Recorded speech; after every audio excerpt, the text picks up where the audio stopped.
Hej og velkommen til Byggelogisk Center. Jeg vil lige vise lidt rundt.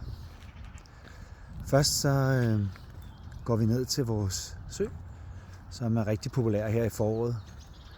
Vi har fået gravet søen op sidste februar, og nu er der blevet gjort klar til, at man også kan bruge søen mere til rekreativt område. Der er således blevet sat nogle bænke op hernede, man kan sidde og hygge ved. Og så er der blevet lagt en flydebro ud, som kan bruges ved blandt andet vandundersøgelser.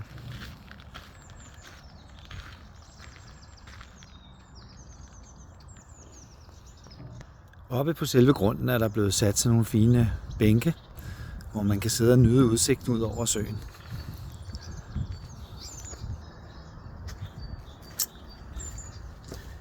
Her i gården er der blevet gjort klar til dagens emne, som er livet i søen. Så der står materialer klar her.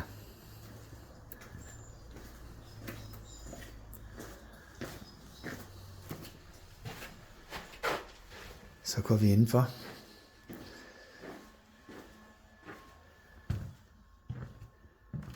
Her kan vi se vores dejlige stue, hvor vi holder introduktioner og undervisning i de forskellige emner, som vi har. Og med vores skønne udsigt ud over vores sø.